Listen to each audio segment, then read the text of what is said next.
Hello दोस्तों, good morning all for you. Welcome to IT online education YouTube channel. दोस्तों, इस channel पर आपको सभी कॉम्पिटिटिव से संबंधित वीडियो क्लासेस दिए जाते हैं। दोस्तों, इसी क्रम में आज मैं लेकर के आया हूं क्रम एवं रैंकिंग रीजनिंग का पार्ट 2 लेकर के आया हूं। ठीक है, दूसरी वीडियो है क्रम एवं रैंकिंग व्यवस्था का। ठीक है, तो इसमें हम लोग देखेंगे कैसे प्रश्न आते हैं और क्लासेस में छोटा छोटा ले रहा हूं ताकि आपको देखने में आसानी हो, बोरियत महसूस ना हो। ठीक है, तो मैं आज कल का जो होमवर्क है इस होमवर्क को सॉल्व कराऊंगा और भी बहुत सारे ऐसे प्रश्न जो आपके एग्जाम में आते हैं वो भी सॉल्व कराऊंगा। ईश्वर का दिया हुआ कभी अल्प नहीं होता, ईश्वर का दिया हुआ कभी अल्प नहीं होता, जो टूट जाता वो संकल्प नहीं होता, जो टूट जाता वो संकल्प नहीं होता। हार को जीत से दूर ही रखना मेरे दोस्त, हार को जीत से दूर ही रखना मेरे दोस्त, क्योंकि जीतने का कोई विकल्प नहीं होता, क्योंकि जीतने का कोई विकल्प नहीं होता। तो दोस्तों, आज मैं आपके लिए क्वेश्चन लाया हूं 6 नंबर। इस प्रश्न को भी करना है, तो आइए सबसे पहला नंबर प्रश्न हम लोग करते हैं और पहला नंबर प्रश्न को देखते हैं। यदि सी बड़ा है ए से, क्या है? सी बड़ा है ए से, ध्यान रखिएगा, सी बड़ा है ए से, ठीक है, लेकिन बी से छोटा है, लेकिन क्या है? बी से छोटा है, तथा डी से छोटा है, तथा डी से भी छोटा है। तो डी मान लीजिए इसमें बीच में आ गया, डी, ठीक है। ई से, लेकिन डी छोटा है किससे?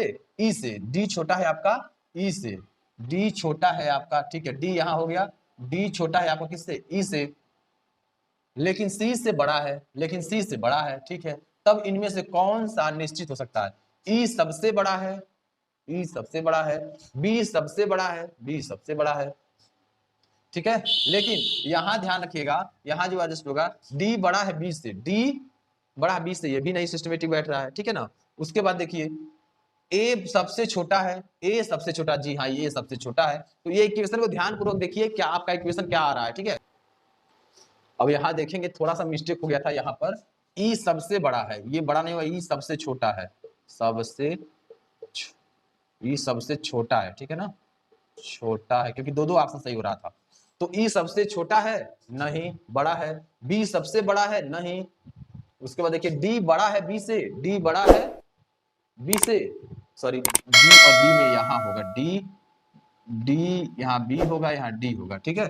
उसके बाद देखिए, ए सबसे छोटा है, हाँ जी हाँ, ए सबसे छोटा है। तो सही उत्तर दोस्तों आपका क्या हो जाएगा? ए, जिसका डी नंबर ऑप्शन आया है उसका सही है, ठीक है। ऑप्शन के अनुसार अगर जिसका ये नंबर आया होगा, ए नंबर जो लोग लाए होंगे उनका भी सही हो जाएगा, ठीक है ना। चलिए अगला है 6 नंबर। 5 छात्रों में के और यश की अपेक्षा यन अधिक वजन वाला है। 5 छात्र हैं जिसमें के और यश अधिक वजन वाले हैं, के और यश अधिक वजन वाले हैं, ठीक है। यश तथा पी की अपेक्षा ए हल्का है, यश और पी की अपेक्षा ए हल्का है। के सबसे हल्का नहीं है, के सबसे हल्का नहीं है, तो सबसे हल्का कौन है? तो सबसे हल्का कौन है? स्पष्ट दिख रहा है आपको, ए नंबर, यही सबसे हल्का होगा, ठीक है ना। तो इस प्रश्न का छठवां का जो आपका डी नंबर ऑप्शन सही है, ए सबसे हल्का है, ठीक है। इस प्रश्न का सही उत्तर है ए सबसे हल्का है। अगर दोस्तों इस प्रश्न में किसी भी प्रकार की त्रुटि हो तो एक बार हमें कमेंट जरूर करिएगा, ठीक है, क्योंकि क्वेश्चन थोड़ा सा मॉडिफाई किया है। अगर इसमें कोई भी त्रुटि हुआ हो तो आप कमेंट जरूर करके बताइएगा, ताकि हमें भी पता चले कि मैं कहाँ मिस्टेक किया हूँ, ठीक है। तो चलिए इसे जरूर बताइएगा, बाकी इससे आप सॉल्व करिएगा, और सॉल्व किए होंगे। ए नंबर ऑप्शन थोड़ा सा गलत था तो उसे मैं सही कर दिया हूं। अगर आपका ए भी आया होगा तब भी सही है, ठीक है, और डी आया होगा तब भी सही है। बाकी 6 नंबर भी हमने आपको समझा दिया, 6 नंबर भी आप देख लीजिए, जहां ना समझ में आएगा वो पूछ लीजिएगा, ठीक है। चलिए नेक्स्ट क्वेश्चन देखते हैं। तो चलिए दोस्तों, हम लोग 7वां नंबर प्रश्न को देखते हैं। ये 7वां नंबर जो प्रश्न है वो वृत्त के आकार का प्रश्न है, और वृत्त में 6 व्यक्ति बैठे हुए हैं, ठीक है, और उन 6 व्यक्तियों को इसमें सेटअप बनाना है ऐसा कि जो प्रश्न कह रहा है उसका जवाब मिल सके, ऐसा सेटअप बनाना है, ठीक है। तो चलिए देखते हैं सेटअप क्या क्या हो सकता है। तो सबसे पहले देखिए, यहां दिया है 6 व्यक्ति हैं। अब 6 व्यक्ति हैं, ये एक सर्कल है, ये ठीक है, ये क्या है? एक सर्कल है। उसके बाद देखिए 6 व्यक्ति, तो 1 हो गया, 2 हो गया, उसके बाद ये 3 हो गया, ये 4 हो गया, 5 हो गया, ये 6 हो गया, ठीक है। A B C D E और एफ एक वृत्त में खड़े हैं। बी अब वृत्त में खड़े हो गए हैं, ठीक है। बी एफ तथा सी के बीच खड़ा है। बी जो है कहां कहां खड़ा है, यहां ध्यान रखेंगे, बी एफ, देखिए एफ हो गया, बी हो गया, ठीक है, बी एफ, बी एफ तथा सी के, तथा एफ तथा सी के बीच में, बी जो है एफ तथा सी के बीच में है। किसके बीच में है? सी के बीच में है, ठीक है ना। जो बी है एफ तथा सी के बीच में है।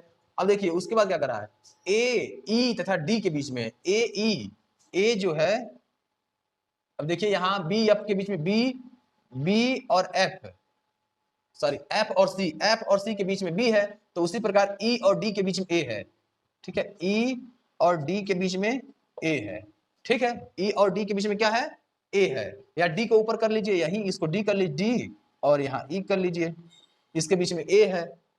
एफ डी की बाई हो रही है, एफ जो है, अब देखिए यहां से क्वेश्चन कर रहा है, एफ जो है डी की बाई हो रही है, ये क्या है, दाया है, ये बाया है। ठीक है, एफ जो है देखिए क्या कर रहा है, एफ डी की बाई हो रही है, एफ जो है एफ डी की बाई ओर खड़ा है। ठीक है, ए तथा एफ क्योंकि ये बाहर मुंह कर खड़े हैं, तो ये बाया इसका बाया हो जाएगा, ये दाया इसका दाया हो जाएगा।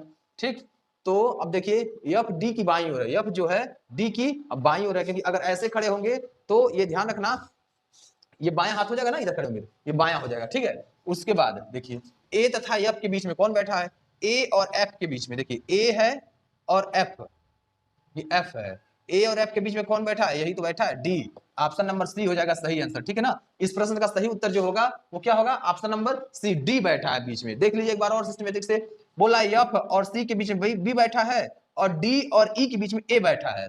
अब डी आप यहां भी बैठा सकते थे और यहां भी बैठा सकते थे, तो जब यहां बैठाएंगे तो इसका जो जवाब यहां पूछ रहा है एफ डी की बाईं ओर है, एफ डी की बाईं ओर यहां आएगा ही नहीं, तो डी को यहां बैठा देंगे, ई को यहां बैठा देंगे, फिर बीच में आपका ई ए हो जाएगा। और क्वेश्चन पूछा है ए तथा एफ, तो ए और एफ के बीच में डी बैठा है, सही उत्तर आपका हो जाएगा। ठीक है दोस्तों, ऐसे क्लास को ज्वाइन करने के हमारे चैनल आईटी ऑनलाइन एजुकेशन को जल्द से जल्द सब्सक्राइब कर लें और अधिक से अधिक लोगों तक पहुंचाएं, ताकि उनको भी ये फ्री ऑफ कास्ट में क्लासेस उपलब्ध हो सके। ठीक है दोस्तों।